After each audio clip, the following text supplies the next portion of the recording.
Hi, everyone. I'm Laverne McKinnon, and welcome to the Moonshot Mentor blogcast, a place where I share stories, insights, and tools to help you achieve your dreams.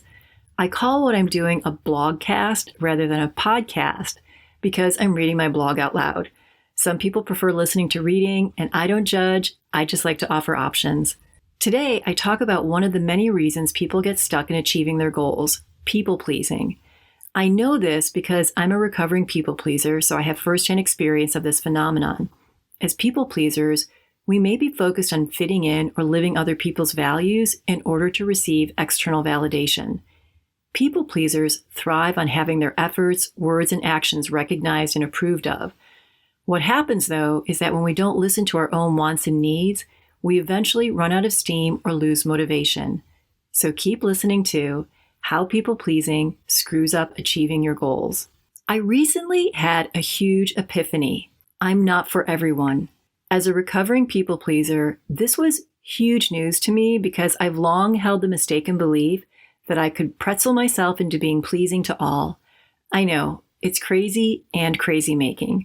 For example, when I was in 6th grade and had the growing realization that I did not fit into any group, I joined the volleyball team, learned how to play basketball, and ran track, even though I'm not an athlete and I'm not very coordinated. But I looked around and I saw that adults responded well to the sports kids, and those kids on the sports teams always seemed to be having such a good time. So I put my love of books on the back burner and laced up my gym shoes. That's what us Midwesterners call sneakers. It was definitely fun to be a part of a team, but I never lost the lone wolf energy. I always felt like I was on the periphery looking in and that no one really got me. So there was an odd juxtaposition of having a good time and also feeling the pain of not belonging. As a result, I would try too hard to be a part of the group by bringing cupcakes to practices or doing really stupid stuff like putting my entire fist in my mouth to get attention. I can't believe I'm actually telling you this. I was quick to raise my hand to volunteer, and at the same time, I tried not to say anything for fear of saying the wrong thing. Over the years, I became so adept at people-pleasing that I disconnected from the ability to know what I wanted. At one point in my 20s, when I was in the process of getting a divorce from my first husband, I went to the grocery store to stock up the fridge and cupboards in my new tiny studio apartment. I'm in the cereal aisle, and I have no idea what cereal to buy. All I could think about was how my ex liked Captain Crunch, which I don't, but I'll eat it anyway. Such a simple thing, breakfast, and I had no clue. Despite not knowing what I wanted for breakfast, I doubled down on people-pleasing because it served me well in the workplace. I was rewarded for not knowing my own needs and saying yes to any request and anticipating the needs of others. A few years after I was fired from my CBS gig, I started to work on identifying what I wanted. It felt wildly uncomfortable, and I had feelings of guilt and shame when I would state a want like, my daughter's birthday is coming up, so I'll be leaving early. Or, I'm going to work from home in the morning to avoid traffic. Or, could I be CC'd on emails related to this project that I'm overseeing? The last several years, I've become much better at catching my people-pleasing tendencies, but I never had an affirmation that helped me navigate the slippery slope. Until last week when I attended a 6-day retreat in Ojai. It's one that I do on an annual basis, except of course when the world is in lockdown. It's led by Heidi Rose Robbins, a really gifted poet and astrologist, and you can learn more about it on her website, HeidiRose.com. This I'm not for everyone epiphany came out of literally sitting with the discomfort of being a lone wolf who pleases in order to become a part of the community. It's so important to your well-being to not run from what makes you uncomfortable.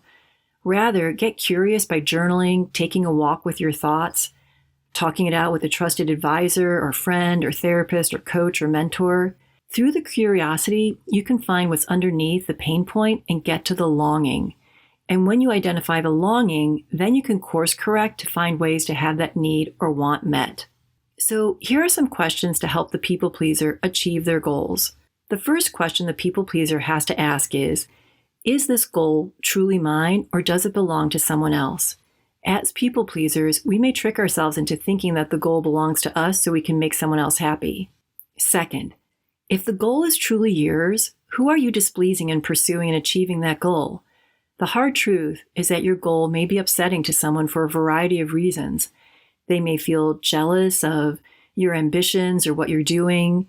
They may have a desire to spend more time with you and are bummed that you're not spending as much time with them. There could be conflicting values, etc., etc. To state the obvious, being displeasing is triggering to the people pleaser, so we may stop ourselves from pursuing what we really want for fear of being judged negatively. Third, as you get closer to achieving your goal, you may begin to feel shame or embarrassment because you are putting yourself first versus someone else. It is very, very, very difficult for the people pleaser to make themselves a priority. The hard truth is that I am not for everyone, and everyone is not for me. In accepting this truth, I have the freedom to listen to my wants and needs, and that guides me to identifying my true, authentic goals. And while I still face obstacles and challenges in achieving those goals, I'm able to move through them with more ease because I'm connected to my authenticity. Let's start with a simple but not easy question. Whose goals are you pursuing? Let me know by dropping me a comment or reach out to me at moonshotmentor.com or follow me on social media at Moonshot Mentor on Instagram, Facebook, and YouTube. And please, please, please, please, please subscribe. It will help me hit my moonshot. And thanks so much for listening.